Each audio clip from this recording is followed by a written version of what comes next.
Bonjour à tous, bonjour Marie. Bonjour. Bienvenue pour un nouveau NeuroLive. Alors aujourd'hui, la thématique c'est accompagnement précoce en alimentation. Donc on a la chance d'être avec Marie qui est ergothérapeute.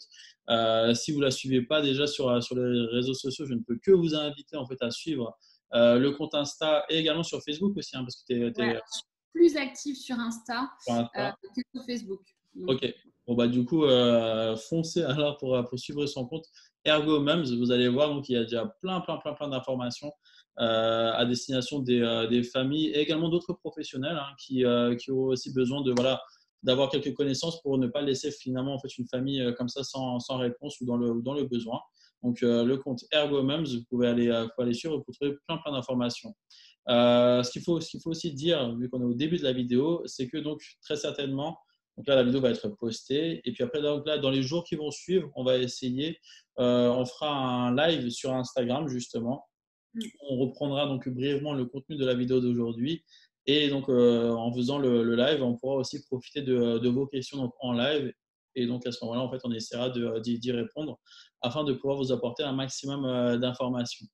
N'hésitez pas également en fait, à partager la vidéo parce que ça fait toujours plaisir lorsqu'on voit plein de partages de la vidéo. Et puis, bah, comme ça, au moins, on est sûr que le contenu peut être utile à un maximum de personnes. Donc, thématique, accompagnement précoce en alimentation. Alors, du coup, tu m'avais donné un plan, hein, c'est le développement de l'enfant, 0-2 ans, un modèle spécifique hein, finalement que tu es amené aussi à appliquer dans ton travail. Et ouais, puis, pourquoi pas terminer par une étude de cas, parce que bon, bah, par définition, c'est ce qui peut être aussi le plus parlant pour les familles qui sont amenées donc, à regarder la vidéo. totalement. Bah, c'est parti. Oui. Moi, tu m'aimes en même temps, tu vois, donc tu Ah, dois mais il n'y a pas de gérer. problème. Là, j'ai aussi mon téléphone là, donc il y a pas de souci. Mais c'est bon. Bah, du coup, donc, alors, accompagnement précoce en alimentation. Donc, ça, c'est quelque chose qui, finalement, en fait, va concerner, je pense, tous les parents. Parce que Tous les bah, tous les parents, en fait, finalement, et c'est tout à fait normal, naturel, bah, en fait, vont à un moment donné, en tout cas pour ce qui concerne l'alimentation, bah, s'inquiéter ou se préoccuper, se poser des questions par rapport en fait, à l'alimentation de leur enfant. Donc, totalement. comment se passe finalement le développement typique, on va dire, d'un enfant entre 0 et 2 ans? Donc le bébé, en fait, il est déjà, quand il naît, assez expert au niveau sensoriel. Et il y a déjà plein de choses qui se sont mises en place dans le ventre de la maman, comme par exemple la coordination de la succion, déglutition, respiration, les mouvements de la langue, le goût, puisqu'il va laper aussi le liquide amniotique. Et donc quand il sort du ventre de sa maman, en fait, il est armé pour pouvoir se nourrir de façon autonome grâce à ses réflexes. Donc il y a le réflexe de fouissement, le réflexe des points cardinaux. Donc tous ces réflexes vont amener au bébé à ouvrir la bouche, à aller chercher le mamelon de maman et à pouvoir téter de façon complètement automatique. Donc, il n'y a rien de volontaire dans la succion du bébé, c'est-à-dire que quand vous mettez votre petit doigt dans la bouche d'un bébé, il le tète, c'est quelque chose de complètement automatique. Donc, ce bébé, en fait, Point super important, donc c'est un réflexe. c'est un réflexe. Donc, il Voilà. ne peut pas s'en empêcher, en fait. C'est-à-dire que quand vous mettez le doigt dans la bouche du bébé, il ne peut pas se dire, tiens, j'ai pas envie de téter. D'accord. Donc, c'est vrai que quand on parle d'anorexie du nourrisson, c'est pas vraiment possible, puisque ce bébé, en fait, il ne peut pas choisir de ne pas téter ou pas. Par contre, il se peut qu'il n'y arrive pas. Mm. Il n'y arrive pas correctement. Donc, du coup, ça va entraîner des troubles de la succion, des troubles forcément de la prise alimentaire, et donc une plainte occupationnelle de la maman qui va dire, mon enfant n'arrive pas à manger. Donc un problème ci ne peut pas être à l'origine d'une difficulté à pouvoir téter Non. la maman. D'accord.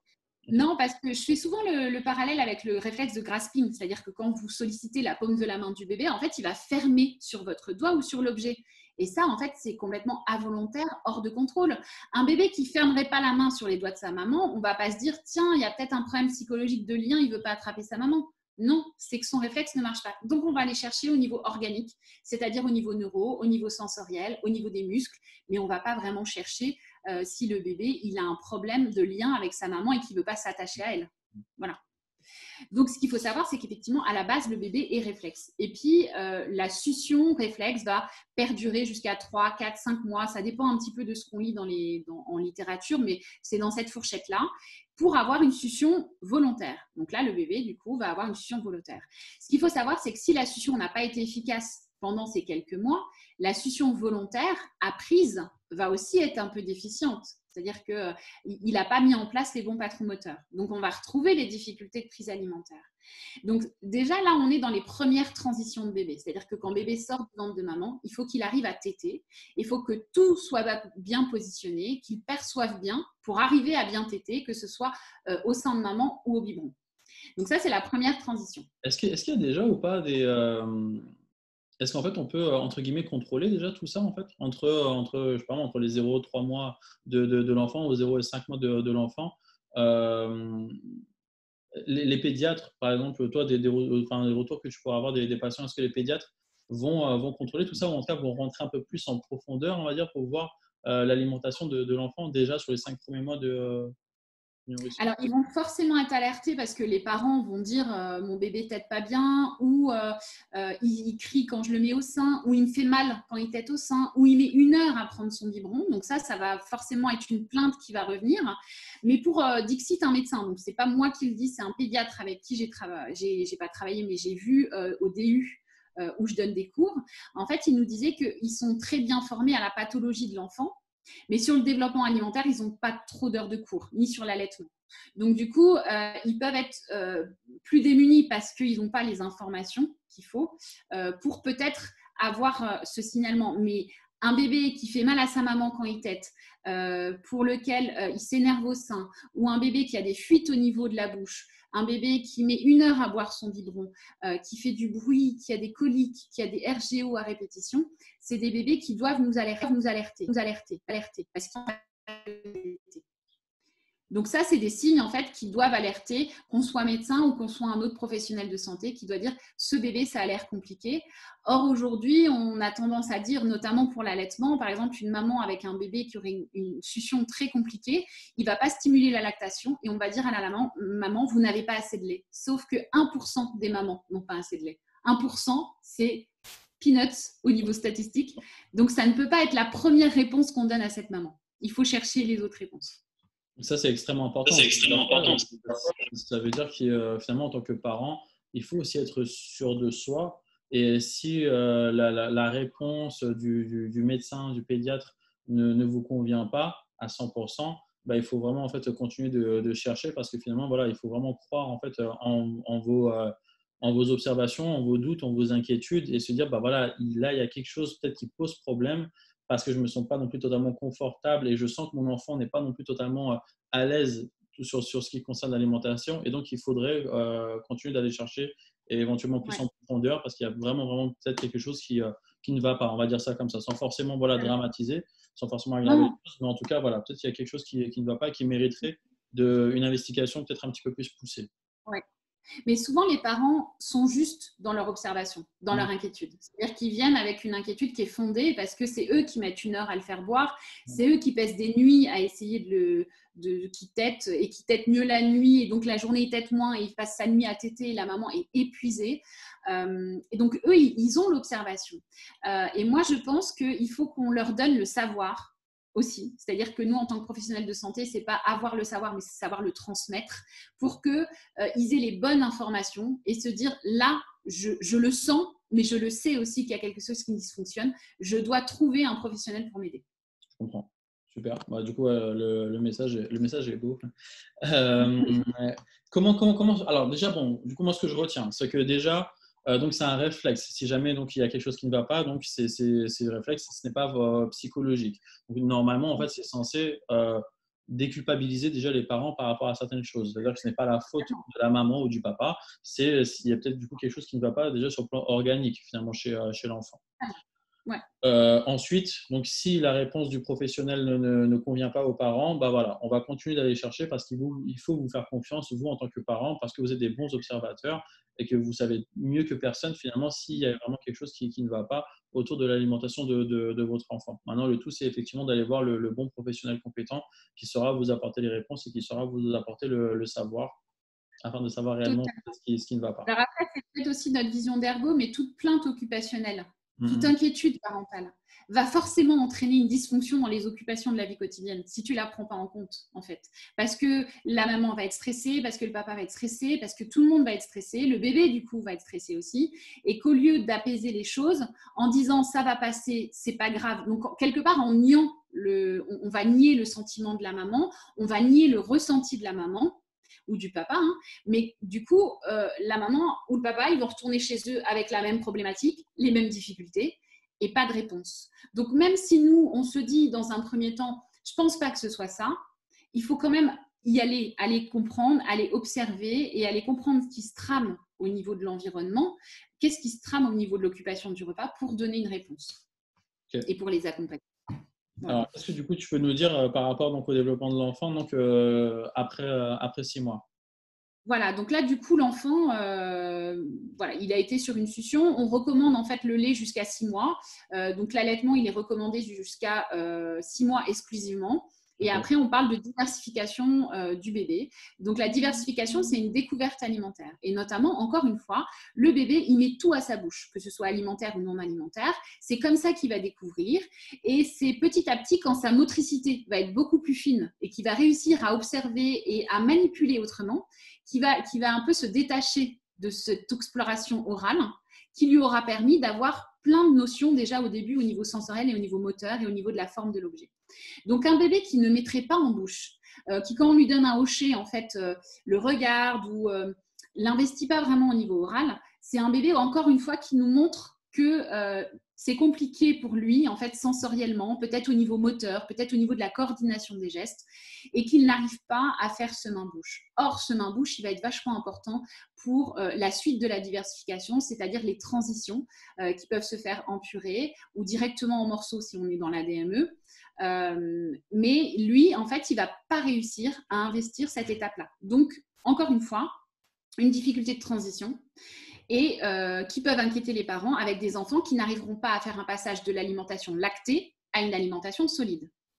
Comment on peut observer ça en fait en tant que parent? Parce que bon, forcément, en fait, chaque enfant va l'exprimer différemment. Cette gêne qu'il peut y avoir en fait à s'alimenter comme finalement comme il le souhaiterait ou en tout cas comme les parents le souhaiteraient. Comment ça peut s'exprimer? Est-ce que du coup ça va être des crises de larmes, de colère? Est-ce qu'il y a des enfants qui vont aussi par exemple se renfermer sur eux-mêmes et qui vont finalement laisser par exemple une assiette pleine, sans forcément du coup voilà, avoir tout mangé. Est-ce que c'est possible qu'un enfant mange tout, mais qu'après derrière, en fait, il le fasse entre guillemets payer à ses parents, parce qu'en fait, il n'a pas du tout apprécié ce moment-là, mais donc il le fasse payer, je sais pas, 30 minutes après, en cassant quelque chose, en faisant une crise. Comment, la plupart du temps, comment les enfants s'expriment et comment du coup les parents en fait observent ça? Alors très rapidement, le bébé, il va montrer à ses parents que c'est compliqué. Et si on n'arrive pas à percevoir ou à comprendre tout de suite, il va mettre en place des comportements d'évitement. C'est-à-dire que pour lui, c'est un peu comme si je donne à manger à quelqu'un et qu'il a une nausée et un vomissement à chaque fois, quand il va me voir arriver, quand il va voir son assiette arriver, en fait, il va mettre en place des comportements pour faire comprendre que non. Donc ça peut être par exemple des nausées émotionnelles, c'est-à-dire que l'enfant, quand il va voir arriver sa maman, soit en le mettant au sein, soit en lui donnant le biberon, soit avec la cuillère, en fait, il va se mettre à avoir des nausées pour faire comprendre en fait à ses parents que ça va pas, que je suis pas bien. Après, quand l'enfant a la capacité, il peut très bien se mettre en colère très très fort. C'est-à-dire que quand on va le mettre dans la chaise haute, il va exploser au niveau émotionnel pour faire comprendre en fait que cet environnement-là est très angoissant et que tout le système limbique en fait qui va recueillir les émotions depuis le début, en fait, il a recueilli des émotions négatives sur le repas. Donc l'enfant, en fait, il va dire non, je ne peux pas, parce que j'ai assimilé le repas à une émotion très négative, en fait. Ouais. Donc tu peux avoir les comportements où l'enfant va exploser. Après, les parents, pour faire manger, parce que manger, c'est quand même une des angoisses, je pense, principales quand on est parent, que notre enfant mange, parce que manger, c'est vivre et c'est grandir. Et donc, ils vont mettre en place des stratégies d'évitement, c'est-à-dire qu'on va sortir peut-être un jouet, sortir un livre. Des fois, les parents, ils sont à deux avec un écran pour faire manger l'enfant, pour lui faire manger son assiette. Donc là, effectivement, l'enfant va ingérer, en fait. Mais ce n'est pas pour ça qu'il va réussir à se développer au niveau sensoriel. C'est-à-dire qu'il fait un blackout au niveau attentionnel. Il se dédouane complètement de ce qui se passe et en fait, il est rempli quelque part. Donc, effectivement, ça va être compliqué pour lui de pouvoir explorer sensoriellement et au niveau moteur l'alimentation parce qu'il s'est coupé de ce qui se passait aussi. Donc, ça veut dire que même si voilà, demain, les parents continuent de mettre, par exemple, l'enfant devant un écran, devant quelque chose, bref, pour l'occuper ou finalement, en fait, pour détourner son attention afin qu'il mange en quantité, en tout cas, ce qu'il devrait manger pour pouvoir continuer de grandir correctement. Et il faut quand même, idéalement, en fait, aller consulter un professionnel spécialisé parce que finalement, donc, c'est une stratégie de compensation, on va dire ça comme ça, mais c'est loin d'être voilà, ce qu'il y a de mieux. Après, voilà, on ne peut pas en vouloir aux parents parce qu'effectivement, cette peur que l'enfant se nourrisse mal, et encore, c'est pas vraiment mal qui pose problème, c'est vraiment qu'il ne se nourrisse pas assez, c'est ça vraiment qui pose problème, je pense, hein, pour la plupart des parents. Du coup, voilà, ils ont trouvé donc une stratégie pour que l'enfant puisse manger en quantité, mais vu que ce n'est pas forcément la meilleure façon qui soit, idéalement, il faudrait quand même aller consulter un professionnel spécialisé autour des thématiques de l'alimentation. En fait, dès que tu as des comportements un petit peu, un bébé donc qui va soit jamais vouloir le sein, soit être tout le temps au sein aussi, les bébés qui têtent constamment, parce qu'en fait, ils n'arrivent pas à prendre la prise alimentaire, un bébé qui pleure beaucoup, un bébé qui va effectivement avoir besoin de distraction tout le temps, qui pleure au moment du repas ou qui reste 2 minutes et après qui n'en veut plus, c'est un bébé qui doit interpeller. C'est-à-dire que voilà, on ne va pas mettre une étiquette, ce n'est pas forcément un trouble, mais en tout cas, ce bébé nous montre qu'il a besoin d'un accompagnement par un professionnel de santé formé au niveau des thérapies d'alimentation parce que c'est compliqué pour lui en fait. Et justement, alors du coup, effectivement, c'est compliqué pour lui. Et donc, ça aussi, ça c'est pareil. Je pense que c'est ce que tu dois voir toi tous les jours, hein. C'est que ça ne veut pas dire que les parents font mal les choses. C'est simplement que chaque enfant en fait est différent. Chaque enfant a son caractère. Chaque enfant a sa part de complexité. Et parfois, il y en a certains, parce que c'est comme ça, ça va être un petit peu moins évident pour eux, le fait de se nourrir, on va dire, correctement. Et ça, c'est tout à fait normal qu'en tant que parent, quand bien même on soit les meilleurs observateurs du monde, on ne sache pas forcément comment faire face à un enfant qui va présenter, entre guillemets, des besoins spécifiques, en tout cas autour de l'alimentation. Et finalement, c'est en ça que toi, du coup, tu les accompagnes afin de pouvoir leur apporter tout ce savoir justement sur voilà, comment fonctionne leur enfant et comment il faudrait faire pour ne pas non plus le brusquer et lui permettre de pouvoir grandir dans de meilleures conditions autour de l'alimentation. Chaque transition, tu vois, entre 0 et 2 ans, 2 ans, en fait, l'enfant à 2 ans, on estime qu'il a une alimentation de table. Donc, ça veut dire qu'il mange des morceaux comme son papa et sa maman. Donc, du coup, il faut qu'entre 0 et 2 ans, en fait, les transitions soient harmonieuses, se fassent. D'accord. Donc, c'est-à-dire qu'effectivement, jusqu'à 6 mois, je suis en alimentation lactée. À 6 mois, soit on me propose les purées. Et donc là, je vais faire une diversification progressive avec des purées de plus en plus épaisses. Soit je fais une diversification mixte, donc je fais la purée et tout de suite après les morceaux. Soit je fais la DME, c'est-à-dire tout de suite les morceaux. Et donc cet enfant, en fait, il va expérimenter. On estime qu'à 1 an, l'enfant, il devrait avoir déjà eu plein d'expériences d'alimentation solide. Okay. Donc, c'est-à-dire qu'il est capable d'avoir expérimenté plein de textures alimentaires et qu'à 2 ans, l'enfant, on n'est plus obligé de transformer sa nourriture, d'adapter sa nourriture en fait pour qu'il mange. Mais adapter la nourriture, c'est aussi, on n'a pas besoin d'adapter l'environnement. Une cuillère particulière, manger toujours avec la même cuillère, manger toujours avec la même assiette, manger toujours le même yaourt, ça, c'est de l'adaptation en fait. Et pareil, souvent on me dit, ils mangent bien des chips, des nuggets et des pâtes, alors c'est pas un trouble de l'alimentation. C'est faux. Dans les critères diagnostiques d'un article de 2019, de janvier 2019, un enfant qui aurait un panel alimentaire restreint avec une sélectivité alimentaire, il rentre dans le diagnostic du trouble de l'alimentation en pédiatrie. Ouais, donc voilà, c'est-à-dire que s'il mange tout le temps la même chose, il y a quand même en fait un trouble, il y a un problème. C'est pas parce un trouble de l'alimentation, c'est pas l'enfant qui mange pas. C'est l'enfant, il y a plein de critères et donc je vous encourage à aller trouver cet article de Godet qui est juste exceptionnel parce qu'il prend vraiment tout l'environnement du repas et pas simplement j'ai un nauséeux alors j'ai un trouble de l'alimentation ou j'ai pas de nauséeux donc j'ai pas de trouble de l'alimentation.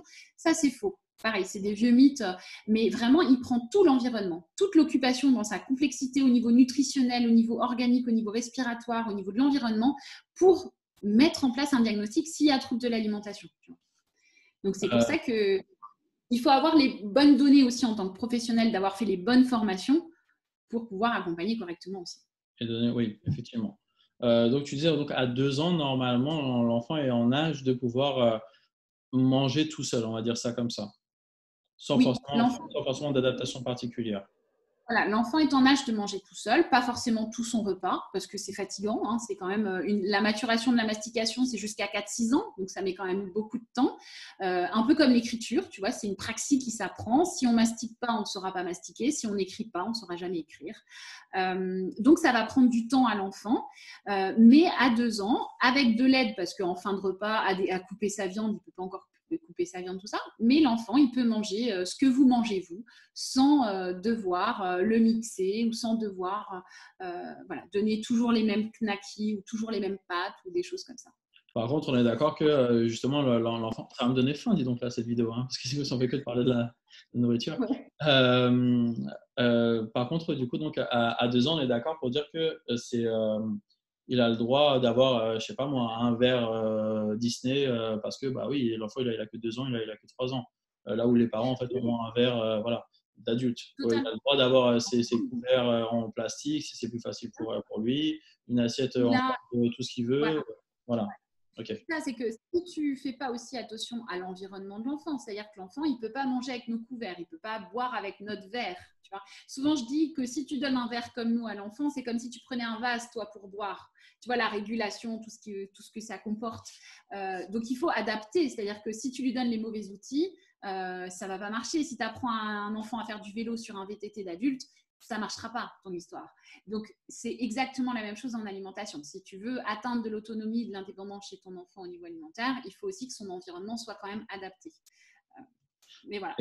Bah non, c'est super important, je trouve, parce que c'est vrai que finalement, ça peut arriver quand même assez souvent, hein, j'ai l'impression, et c'est maladroit, hein, c'est pas méchant, mais c'est maladroit. Beaucoup d'adultes, en fait, vont avoir des attentes peut-être un petit peu trop élevées par rapport à leur enfant, alors d'ailleurs que ce soit l'alimentation, même d'autres domaines, mais finalement, en fait, oublient que bah, eux-mêmes, à cet âge-là, en fait, bah, c'était compliqué parce que c'est normal, oui, à 2 ans, voilà, on peut pas non plus forcément, en fait, je sais pas moi, ne pas déborder de l'assiette, ne pas en mettre autour de l'assiette.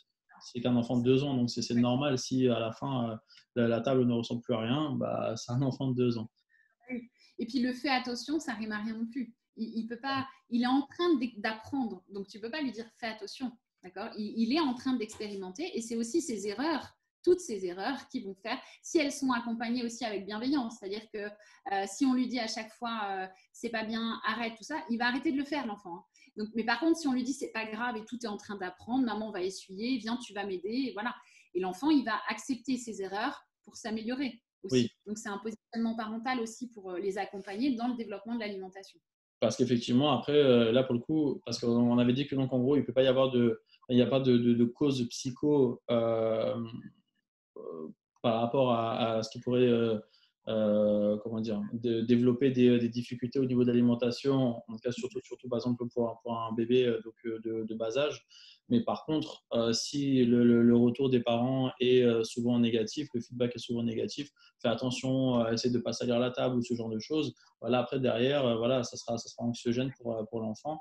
Et ça ne peut Je que… dirais que c'est plutôt, tu vois, l'attitude parentale qui fait qu'aujourd'hui aussi, tout ce qui est neurosciences, tu vois, sur le développement émotionnel de l'enfant, va faire que l'enfant, en fait, il va bah, soit se renfermer aussi parce que on n'a pas été porteur dans ses expériences, nous, en tant que parents, et que du coup, bah, lui, il va s'empêcher de faire les choses parce que forcément, il va lui faire mal. Ouais. C'est-à-dire que dans le quotidien, un enfant qui fait tomber un verre, mais parce qu'il a pris son assiette tout seul pour essayer de le mettre dans le lave-vaisselle, c'est plutôt à encourager que lui dire mais fais attention un peu. Non, on va lui dire écoute, c'est très bien, c'était une super initiative, ça, voilà, ça arrive, maman elle fait aussi tomber des choses, papa aussi, et on va ramasser, et il n'y a rien de grave en fait. C'est Ça, l'expérimentation. c'est aux parents en fait de ne pas confier forcément du baccarat à l'enfant, quoi.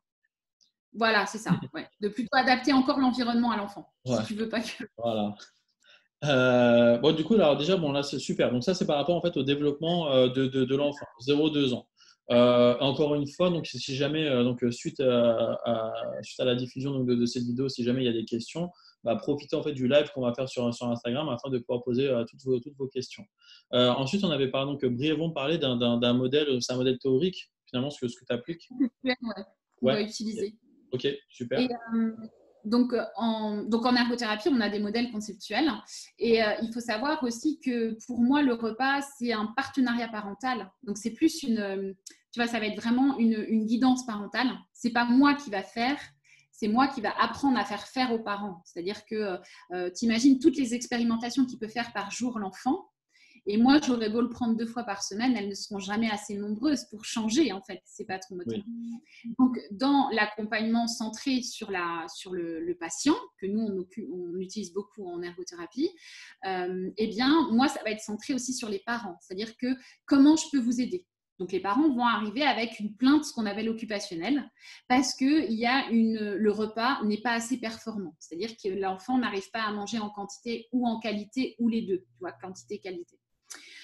Donc, on se base pas mal chez les jeunes enfants et dans l'accompagnement parental. Moi, j'aime utiliser le modèle personne, environnement, occupation, performance, donc le PEOP, qui est un modèle qui date de 91, qui a été revisité. Et donc, il y a beaucoup d'écrits qui sortent dessus. Et en fait, l'idée, c'est de pouvoir évaluer la personne au niveau sensorimoteur et organique, son environnement, c'est-à-dire l'impact de l'environnement. Et l'impact de l'environnement, c'est aussi les attitudes parentales, c'est aussi comment on va proposer à l'enfant, c'est aussi les émotions positives, tu vois, qu'il va y avoir. Tout ça, en fait, on va l'évaluer, mais aussi dans le quotidien, parce que si tu vois simplement l'enfant au cabinet, c'est pas son environnement, c'est un autre environnement. Et soit ça peut être facilitant, soit au contraire, ça va être perturbateur pour l'enfant. Donc moi, j'aime bien avoir soit des vidéos, soit y aller, en fonction de si c'est possible. Mais avoir une vidéo d'un repas à la maison, d'un bébé qui tète à la maison, d'un bébé qui prend son biberon à la maison, c'est pas la même chose que d'avoir un bébé qui vient téter et boire son biberon au cabinet. Donc ça, c'est l'environnement qui regroupe plein de choses. Et ensuite, on va bien sûr évaluer l'occupation. Donc c'est là où mes vidéos ou mes observations directes d'un repas vont être importantes chez l'enfant. Et nous, le but, c'est d'avoir la performance alimentaire. Et la performance alimentaire dans l'occupation, c'est de répondre à la plainte des parents. C'est-à-dire que si les parents me disent, bah voilà, j'aimerais retrouver du plaisir à lui donner le sein ou à qu'il prenne le biberon ou à ce qu'il investisse sa bouche, si moi, je leur donne un exercice pour faire des mouvements de gauche à droite avec la langue, je ne réponds pas à leur demande. D'accord? Donc moi, en fait, l'idée, c'est vraiment de pouvoir atteindre cette performance. Et plus on va répondre aux demandes des parents, plus ils vont être investis dans ce qu'on va leur demander. Parce qu'en fait, les objectifs, c'est eux qui nous les donnent. Ce n'est pas mon bilan qui va en... C'est-à-dire que j'ai beau voir qu'il y a une fonction qui est déficitaire. Peut-être que moi, effectivement, ça serait ma priorité du moment. Mais pour eux, ce n'est pas la leur. Donc, je vais suivre leurs priorités et leurs objectifs pour atteindre le plus facilement possible une performance qui va forcément s'améliorer plus vite que si je travaille sur une fonction. Et ça, c'est pareil, hein, c'est pas moi qui le dis, c'est des études aussi. On sait que tout ce qui va être des modèles, des théories qui vont être plutôt top-down, tu vois, où on va redescendre et on va pas monter, et ben, du coup, ça va forcément avoir un impact plus important. Donc, on utilise ces modèles-là et ce modèle-là s'adapte très bien, je trouve, aux petits et à l'accompagnement parental en alimentation. Oui, parce que finalement, en fait, tu t'appuies aussi sur, et ça c'est tout à fait légitime et judicieux, je pense, sur la volonté aussi, la motivation des parents à ce que les choses, en tout cas, qu'ils expriment, aillent mieux. Et comme, en fait, du coup, derrière, tu as, voilà, la motivation, l'investissement des parents, bah, il y a de plus en plus de chances aussi que finalement, derrière, l'enfant suive également. Parce que c'est un tout, hein. Donc en fait, en agissant sur l'environnement en fait, de l'enfant, comme finalement les parents le souhaiteraient, tout en prenant en compte également les besoins de l'enfant, mais il y a plus de chances en fait, de pouvoir observer une amélioration plus rapidement, avec plus d'efficacité. Exactement, c'est-à-dire que forcément, si on est... tu vois, je dis aussi qu'il faut que les parents aient le savoir. Et il faut que ce soit eux qui nous guident aussi. On sait maintenant dans la santé que s'ils sont un petit peu experts et si surtout ils sont complètement adhérents à ce qu'on va dire, c'est-à-dire qu'ils comprennent, ils adhèrent, et bien forcément ça va avancer. Ouais. Par contre, s'il ne comprend pas pourquoi je lui demande de faire travailler la langue de gauche à droite et faire des massages qui ne marchent pas et qui énervent l'enfant, eh ben, du coup, il va arrêter de faire les massages et je vais l'avoir perdu. Donc, nous, en ergothérapie, on est vraiment centré sur la plainte occupationnelle. Et après, bien sûr, on prend en compte l'enfant au niveau sensorimoteur, l'environnement, bien évidemment, nous, c'est hyper important en ergothérapie. Mais le but, c'est la performance alimentaire. T'en as beaucoup ou pas des enfants qui vont avoir un comportement totalement différent entre celui qu'ils ont à la maison et puis celui qu'ils vont avoir au cabinet en ce qui concerne l'alimentation? Ouais. Oui. Ouais. Et là, j'ai un assez magnifique cas, mais j'ai fait une grosse erreur. C'est-à-dire que je n'ai pas pris la maman tout de suite en séance. Donc, j'ai commencé avec ce petit qui avait 3 ans, qui a une trisomie 21. Donc, avec moi, il mange tout, les morceaux, il mange tout seul et tout. Et la maman me dit, Marie, moi, j'arrive pas à transférer, j'arrive pas à transférer. On a fait quelques téléconsultes, une vraie catastrophe, parce que du coup, il était en colère, en fait, de pas me voir en réel, lui, pour le coup. Et donc là, du coup, la maman, depuis le déconfinement, je la fais revenir en séance avec moi. Et elle me dit la première fois une catastrophe. La première fois, c'était une catastrophe. Il voulait rien faire de ce qu'on faisait d'habitude. Donc la maman me dit, bah attendez, je m'en vais. Je dis non, non, il faut que ça fonctionne avec vous. Donc tant que ça fonctionne pas avec vous, on reste ensemble. Parce qu'en fait, je dis peu m'importe qui mange avec moi, il faut qu'il mange avec vous en fait. Donc voilà, donc c'est vrai que des fois on a tendance à se dire, oh l'enfant c'est plus compliqué quand il y a ses parents. Mais en fait, il faut l'apprendre à fonctionner avec les parents. Donc oui, il y a plein d'enfants qui peuvent avoir, parce que l'environnement est différent. Et nous, le but du jeu, c'est que l'occupation, elle soit aussi performante dans tous les environnements de l'enfant. C'est-à-dire pas simplement chez ses parents, pas simplement au cabinet, pas simplement à la crèche, pas simplement chez nounou. Tu vois. Donc oui, évidemment. Ouais, le transfert des acquis, hein, finalement. Ce que l'enfant est capable de pouvoir faire en séance avec un professionnel qui puisse aussi le reproduire par lui-même, en cas dans son environnement, en totale autonomie ou en tout cas, on va dire, en semi-autonomie, mais en tout cas avec les parents, par exemple, qui lui montre en fait qu'il est capable de pouvoir appliquer dans son quotidien ce qui est fait en séance. Ça c'est le but, hein, de chaque prise en charge. Ouais. Tu vois, avoir une déviation standard qui bouge, c'est bien. Mais si tu n'as pas le transfert dans les acquis au quotidien, peu importe. Tu vois. Ouais. Et est-ce que alors du coup ça t'arrive beaucoup parce que alors finalement le pourquoi aussi voilà tu as proposé cette thématique et d'ailleurs merci, hein, d'avoir proposé cette thématique, c'est finalement aussi pour on va dire sensibiliser, entre guillemets, on peut peut-être même dire alerter, hein, certains parents, encore une fois sans que ça prenne une tournure dramatique ou grave, hein, parce que du coup c'est pas du tout le but à chaque fois de nos vidéos, mais on va dire de sensibiliser les parents sur l'importance d'une consultation, même pas forcément en fait une prise en charge ou un suivi, mais au moins en tout cas, une consultation entre guillemets précoce à partir du moment où voilà, vous êtes amené en tout cas à vous poser des questions par rapport à l'alimentation de votre enfant, parce que là du coup aujourd'hui on parle que de ça.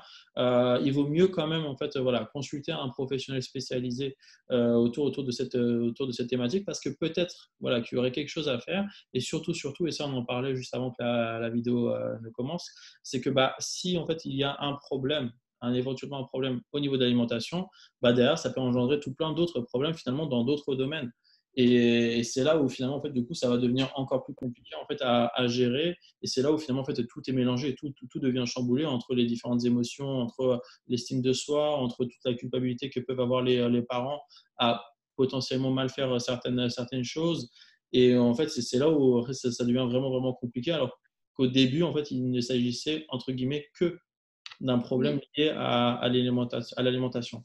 Est-ce que toi, du coup, ça t'arrive souvent de voir des enfants chez qui voilà, il y a déjà plein d'autres problèmes en fait, finalement, qui se sont installés en plus de l'alimentation?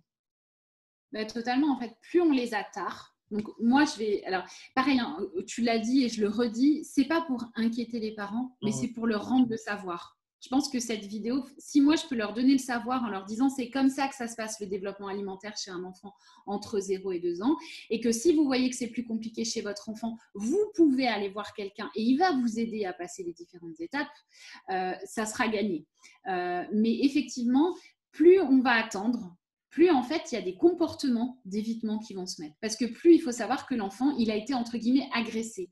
C'est pas vous les parents qui l'agressez, hein, soyons bien d'accord. C'est simplement que l'environnement du repas, le repas en lui-même, la cuillère, la tétine, le biberon, tout ça, ça va l'agresser. Et on sait bien sûr, dans notre système limbique, on engramme les émotions.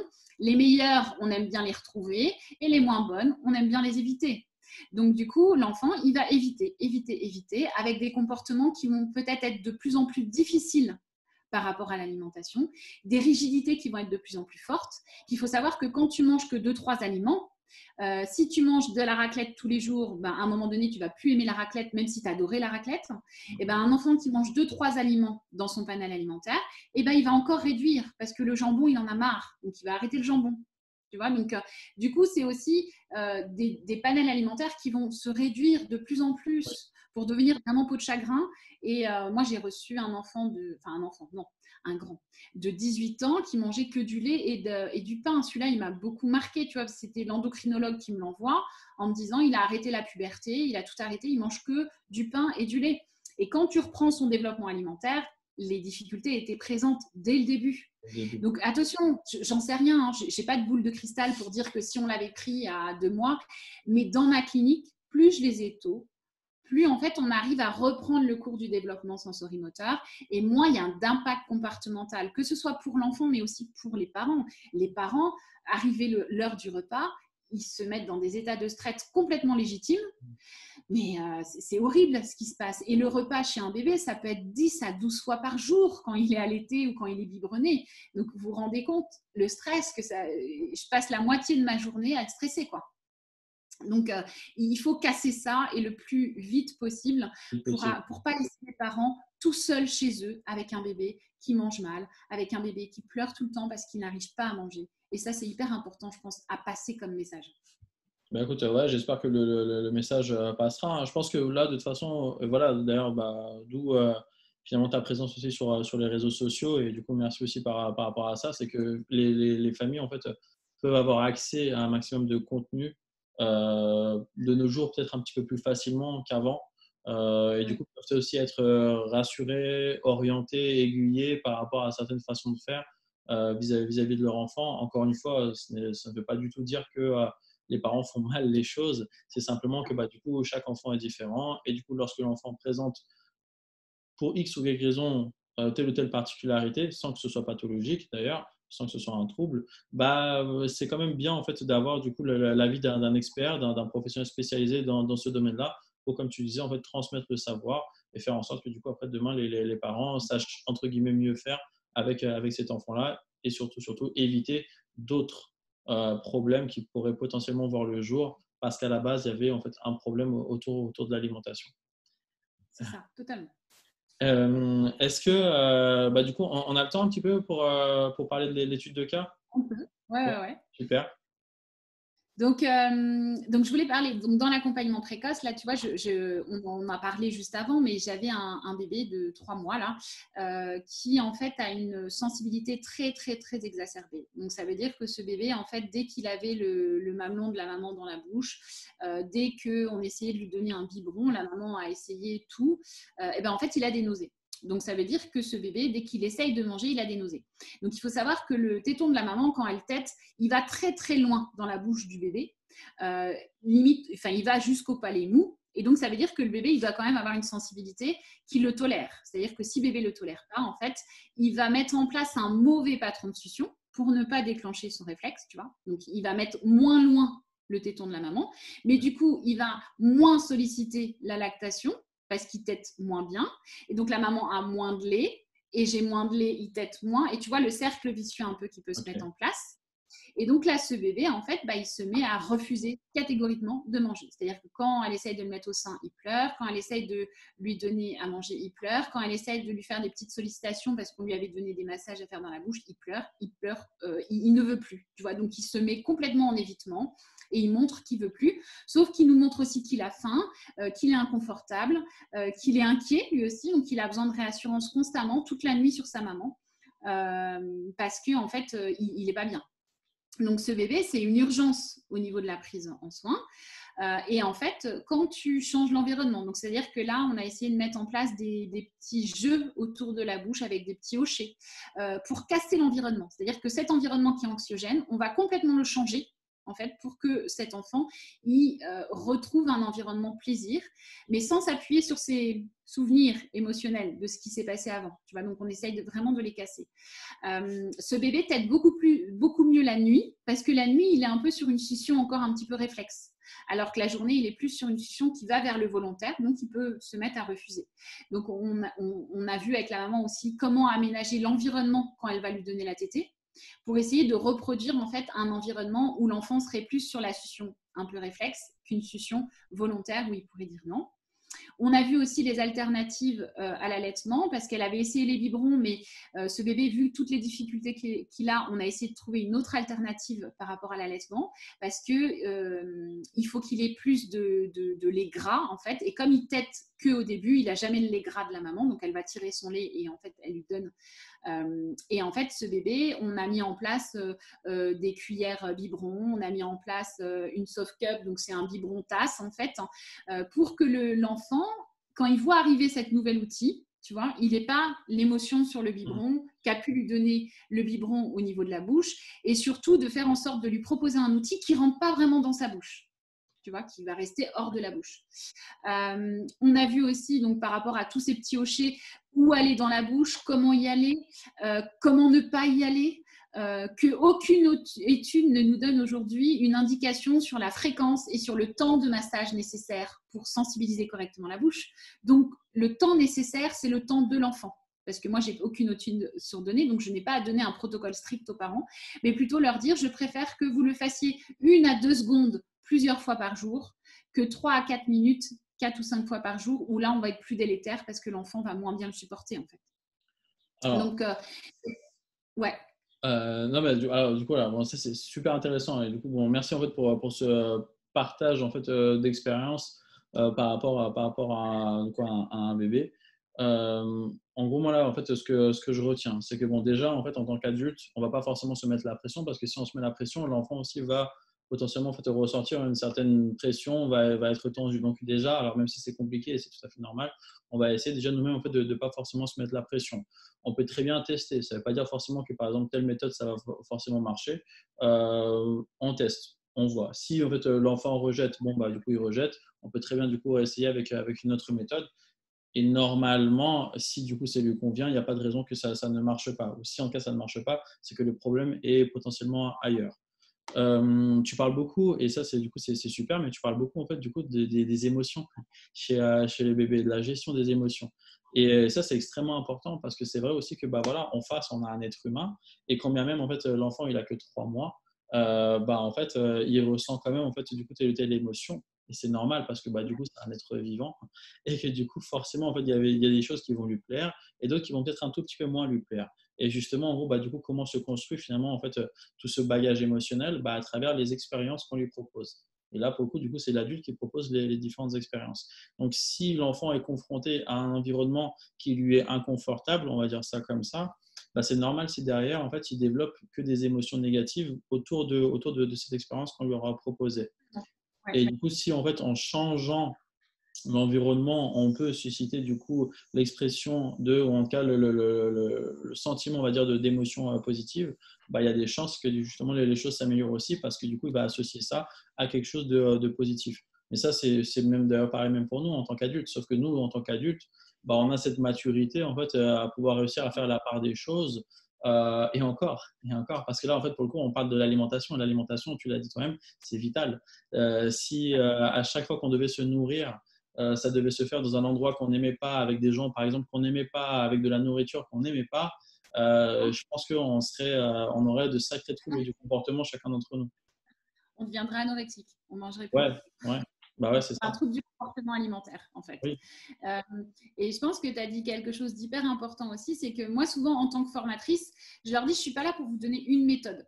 C'est-à-dire qu'à l'heure actuelle, on ne sait pas réellement, les études ne mettent pas en exergue des méthodes par rapport à d'autres au niveau de la sensibilité dans la bouche. Par contre, je veux que vous ayez plein d'outils dans votre boîte à outils. Et quand vous essayez un outil et vous voyez que, comme tu dis, cet enfant n'adhère pas à cet outil parce que ça ne lui convient pas, et même s'il a 3 mois, ça peut ne pas lui convenir cet outil, changez d'outil, trouvez un autre outil, trouvez l'outil qui lui convient pour investir sa bouche en fait. Ouais. Et donc, peu importe quel outil. Et le problème, c'est que des fois, quand on apprend des protocoles stricts en disant, bah, tu as tel truc, tu vas faire ce protocole-là, bah, ce protocole, cet enfant, il n'en veut pas en fait. Ça ne lui convient pas. Donc, il faut avoir, en tant que professionnel de santé, l'observation et transmettre l'observation aux parents en disant, moi, voilà, on a essayé les hochets. Peut-être que je me suis plantée, c'est pas grave. Peut-être que ça ne va pas convenir à l'enfant, mais j'ai un plan B et j'ai un plan C et j'ai un plan D. Tu vois ce que je veux dire, c'est que j'ai d'autres outils à lui proposer et que je vais chercher l'outil pour cet enfant, pour que, tu vois, pour cet enfant, la performance qu'on doit atteindre au niveau du repas et de l'investissement oral, c'est le plaisir. j'ai dit à la maman, je suis désolée, la quantité pour l'instant, on n'y arrivera pas tant qu'on n'a pas le plaisir. Et elle m'a dit, de toute façon, je ne supporte plus comment il se détache, comment il se met en opposition. Donc, je lui dis, là, notre objectif, et voilà, c'est elle qui l'a amené en disant, moi, l'objectif, c'est aussi qu'il soit serein à ces moments-là, à ces moments où je vais dans la bouche, des choses comme ça, et pas qu'il se défende. Donc, notre objectif, c'est ça. Et si j'ai trouvé l'outil parce que le hocher lui plaît et qu'il arrive à le mettre en bouche, eh bien, c'est le bon outil. Ça, c'est génial parce que du coup, ça, c'est un message plein d'espoir et qui en même temps en fait est véridique. Hein. C'est pas, voilà, c'est pas de la poudre aux yeux, hein. C'est vrai. C'est que finalement, je pense que bah, tu as dû le voir et tu continues de le voir très, très certainement tous les jours. C'est qu'en fait, on peut être amené en fait, à avoir des améliorations vraiment significatives, en fait, même parfois même assez rapidement. Alors parfois, ça peut prendre un petit peu plus de temps, hein. Mais en tout cas, en fait, on se dit, waouh, tel enfant, en fait, il y a de ça X temps.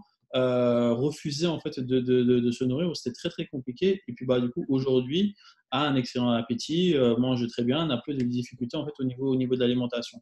Parce que justement en fait on aura vu les choses comme il le fallait, parce qu'on aura priorisé les besoins en faisant attention en fait à l'enfant et également aux attentes des parents. Et puis en fait en acceptant aussi parfois de faire les choses petit à petit.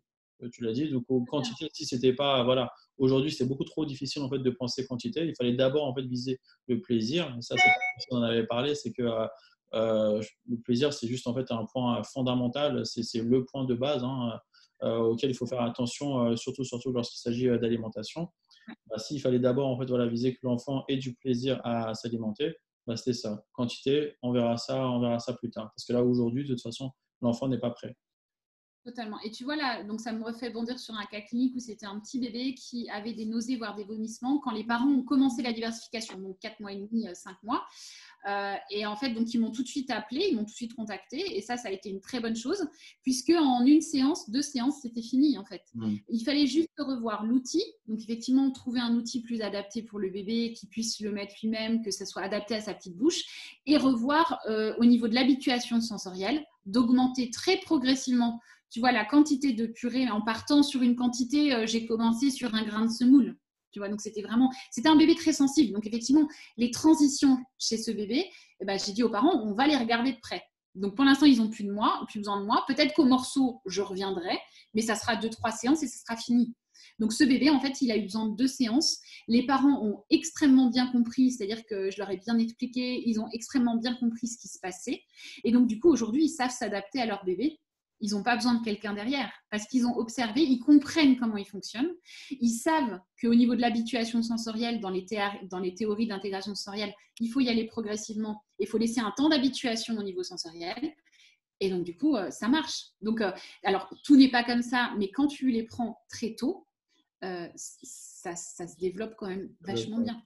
Super, super. Bah, du coup, c'est vraiment, encore une fois, hein, c'est un message sur moi plein d'espoir et en tout cas encourageant. Voilà, ça invite encore plus aussi justement les parents à ne pas trop s'inquiéter. Ou en tout cas, voilà, si jamais voilà, il y a des doutes, il y a des interrogations, vraiment n'hésitez pas à les consulter parce que derrière, très très certainement, du coup, si la personne en face, le professionnel, est spécialisé autour des thématiques en lien avec l'alimentation, bah, il saura vous conseiller ou en tout cas vous réorienter vers le professionnel vraiment concerné qui pourra à ce moment-là voilà, vous dire déjà si oui ou non il y a raison de s'inquiéter.